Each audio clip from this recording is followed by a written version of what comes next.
बिस्मिल्लाहिर्रहमानिर्रहीम अस्सलाम वालेकुम। ग्लोबल वीज़ा टिप्स के साथ मैं हूं बैरिस्टर मियां अमर अली। व्यूअर्स, आज मैं फिर आपके लिए एक बहुत ही इंफॉर्मेटिव और इंटरेस्टिंग वीडियो लेकर आया हूं। ये वीडियो है जर्मनी के मतलब। आज की इस वीडियो में मैं आपको बताऊंगा कि आप जर्मनी का वीज़ा खुद कैसे अप्लाई कर सकते हैं। आपको किसी भी एजेंट की ज़रूरत नहीं पड़ेगी।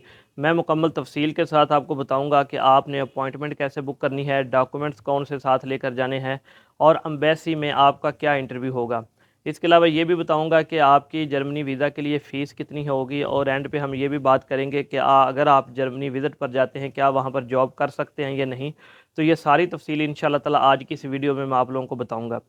लेकिन उससे पहले मेरी एक रिक्वेस्ट है कि अगर आप ट्रैवल से मतलब इमिग्रेशन से मतलब या फिर वीज़ा से मतलब लेटेस्ट अपडेट हासिल करना चाहते हैं तो आप मेरे इस चैनल को ज़रूर सब्सक्राइब करें, साथ में बेल आइकन के बटन को भी क्लिक करें ताकि आने वाली सारी लेटेस्ट इन्फॉर्मेशन आप तक पहुँच सके। चलिए अब स्टार्ट करते हैं वीडियो को। तो सबसे पहले मैं आप लोगों को बताऊं कि आपने जो सबसे पहला काम करना है वो ये करना है कि आपने जर्मनी की अपॉइंटमेंट बुक करनी है, क्योंकि अपॉइंटमेंट जो है वो इस वक्त 3 से 4 माह आगे चल रही है। तो इसलिए सबसे पहला काम यही होना चाहिए कि आप अपॉइंटमेंट बुक करें। अब आपने अपॉइंटमेंट बुक कैसे करनी है कि आप जो ऑफिशियल वेबसाइट है जर्मनी की, मैं उसे डिस्क्रिप्शन में भी दे दूँगा, ठीक है, जो एम्बेसी की वेबसाइट है उसके ऊपर जाना है और वहाँ से आपने अपॉइंटमेंट बुक करनी है। अगर आपको वहाँ पे अपॉइंटमेंट क्लोज़ नज़र आती है तो आपने बार-बार चेक करना है, क्योंकि वो सिर्फ़ दिन में थोड़े ही टाइम के लिए ओपन होती है कि बहुत ज़्यादा रश होने की वजह से वो फ़ौरन जो है सारी अपॉइंटमेंट जितनी भी है वो बुक हो जाती है। इसलिए 3 से 4 माह आगे चल रही हैं। तो सबसे पहला काम आपने करना है अपॉइंटमेंट बुक। इसके बाद फिर आ जाता है डॉक्यूमेंट प्रिपरेशन, कि आपने कौन से डॉक्यूमेंट उसके लिए तैयार करना है। मैं आपको बता दूं कि अपॉइंटमेंट बुक करने के बाद जो है वो आपने पर्सनल अपीयरेंस के साथ खुद जर्मनी की एम्बेसी में इस्लामाबाद जाना है। आप इस्लामाबाद जाएंगे, वहाँ से शटल सर्विस होगी, टोकन लेंगे और उसके बाद आप जर्मनी की एम्बेसी में पहुँच जाएंगे।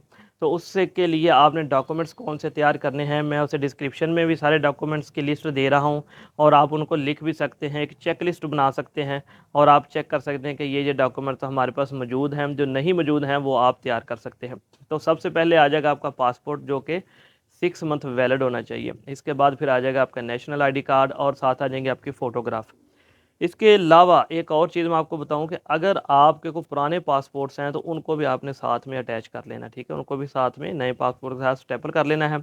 अगर आपके पुराने वीज़ाज़ हैं उनकी सबकी फ़ोटो कापीज़ आपने साथ रख लेनी है और जितनी भी एग्ज़िट और एंट्री की स्टैंप लगी है उनकी भी फ़ोटो कापीज़ आपने साथ रख लेनी है। इसके बाद अब आ जाते हैं आपकी बैंक स्टेटमेंट। अगर आप बिज़नेस करते हैं तो बिज़नेस की बैंक स्टेटमेंट साथ लगेगी, बिज़नेस का लेटर हेड साथ लगेगा जिसके ऊपर वीज़ा रिक्वेस्ट लेटर या जिसे कवरिंग लेटर कहते हैं वो लिखा जाएगा और साथ में आएगा आपका एनटीएन नंबर। 3 साल की टैक्स रिटर्न लगेगी। अगर आपका बिज़नेस नया है तो फिर 1 साल या 2 साल या जितनी भी देर का है तो वो आपने टैक्स रिटर्न जो है वो साथ लाजमी लगानी है। किसी भी शेंजन कंट्री का वीज़ा अप्लाई करने के लिए ये चीज़ें लाजमी होती हैं। इसके बाद अब बात करते हैं, अगर आप सैलरी पर्सन हैं, आपका बिज़नेस नहीं है, तो फिर आप 3 मंथ की अपनी सैलरी स्लिप लगाएंगे।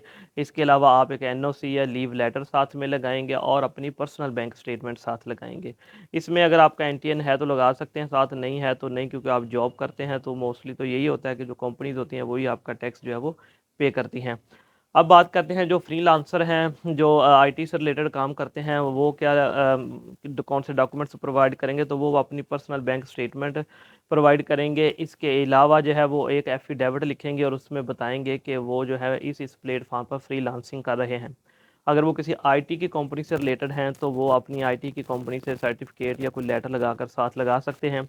अगर कोई स्टूडेंट है और वो विज़िट करना चाह रहा है जर्मनी तो वो फिर अपना कॉलेज यूनिवर्सिटी का साथ में स्टूडेंट कार्ड लगाएगा और वहाँ से लीव लेटर लगाएगा। तो ये तो हो गया आपके बिज़नेस के या बैंक स्टेटमेंट के मतलब जो डॉक्यूमेंट्स है वो हो गए।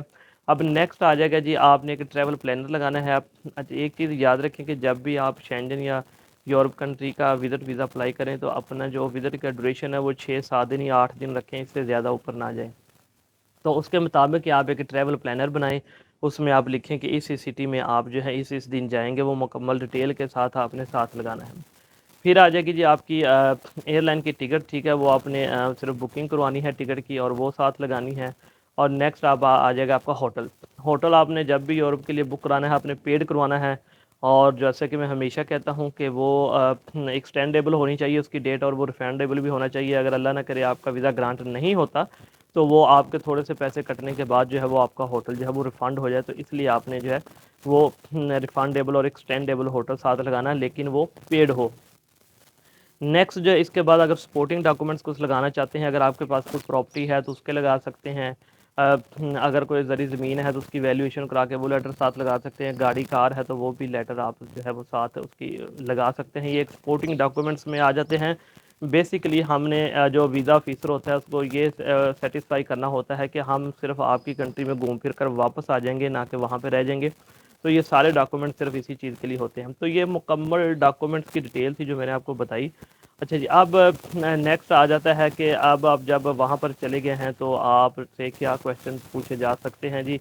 मैंने खुद विज़िट किया हुआ है जर्मन एम्बेसी का, तो जो वो आपसे जो सबसे पहला सवाल वो पूछ सकते हैं, आपके मतलब पूछेंगे कि आपका जो है ये इनकम जो है, ठीक है, आपके बिज़नेस के बारे में पूछेंगे, आपके इनकम के बारे में पूछेंगे। और मोस्ट इम्पोर्टेंट मेरी बात याद रखें कि जो आपने होटल बुक करवाया हुआ है उसकी लोकेशन, उसका एड्रेस, इवन के स्ट्रीट, ठीक है, हर चीज़ आपने याद करके जानी है। तो ये वो बहुत ज़्यादा पूछते हैं, तकरीबन हर एक से ये चीज़ पूछते हैं कि आपने होटल कहाँ पे बुक किया है, कौन सी स्ट्रीट में है, किस सिटी में है। तो ये चीज़ आपने ज़रूर याद करके जानी है। और इसके अलावा जो आपने ट्रैवल प्लानर बनाया है वो उसके मतलब भी आपने थोड़ा सा पढ़ लेना है, ताकि अगर वो पूछ लें कि इस जगह से फ़लाँ जगह पर आपने कैसे जाना है तो आप उनको बता सकें। तो ये आपका इंटरव्यू होगा और उसके बाद फिर वो आपको एक स्लिप देंगे कि आप ये फ़ीस जमा करवा दें। तो वहीं पर एम्बेसी एरियाज़ में बैंक है, आई थिंक स्टैंडर्ड चार्टर्ड है, कि वो 2-3 साल पहले मैंने अप्लाई किया था। तो वहाँ पर जाकर आपने उनकी फ़ीस जमा करानी है, जो कि 80 यूरोज़ है, 80 यूरो की फ़ीस है। जो विज़िट वीज़ा जिसके मतलब हम बात कर रहे हैं उसकी। तो अगर हम प्रोसेसिंग टाइम की बात करें तो इस वक्त 4 से 6 हफ़्ते प्रोसेसिंग टाइम चल रहा है जर्मनी का। 4 से 6 हफ़्ते में इंशाअल्लाह आपका रिस्पॉन्स आ जाएगा। अगर आपकी प्रोफाइल मजबूत है, ये मुकम्मल डॉक्यूमेंट्स आप साथ लगाते हैं, तो आपके वीज़ा ग्रांट होने के चांसेस बहुत ज़्यादा हैं।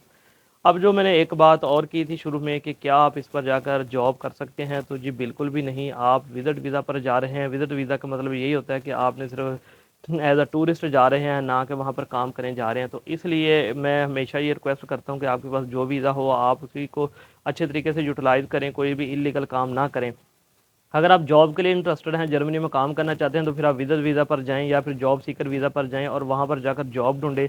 जब आपको जॉब कॉन्ट्रैक्ट मिल जाए फिर वापस आएँ और यहाँ से आकर आप वर्क वीज़ा अप्लाई करके जर्मनी के लिए जाएँ। अगर आप जर्मनी के वर्क वीज़ा के मतलब मेरी वीडियो देखना चाहते हैं तो आप उसका लिंक भी मैं डिस्क्रिप्शन में मैंने दे दिया, आप वो भी देख सकते हैं कि किस तरह से आप जर्मनी का वर्क वीज़ा जो है वो हासिल कर सकते हैं। तो ये थी जी आज की वीडियो, जिसमें मैंने मुकम्मल डिटेल के साथ आप लोगों को ये बात समझाई कि किस तरह बगैर किसी एजेंट से या किसी की हेल्प लिए बगैर आप खुद जर्मनी का विज़िट वीज़ा पाकिस्तान से अप्लाई कर सकते हैं। एक छोटी सी चीज़ बता दूं कि अगर आप किसी भी शेंजन कंट्री का वीज़ा या यूरोपियन कंट्री का वीज़ा अप्लाई कर रहे हैं तो आपका अकाउंट का बैलेंस जो है वो 12 से 15 लाख मिनिमम होना चाहिए। ज़्यादा हो जाए तो बहुत अच्छी बात है, लेकिन मिनिमम 12 से 15 लाख रुपये होना चाहिए और आपका बैलेंस और आपकी वर्थ जो है आपके बिज़नेस के साथ मैच करती हो। उम्मीद करता हूँ आपको ये वीडियो पसंद आई होगी। मुझे अपनी दुआओं में याद रखिएगा। इंशाअल्लाह ताला नेक्स्ट वीडियो के साथ फिर अपनी आपकी खिदमत में हाज़िर होऊंगा। अल्लाह हाफिज़।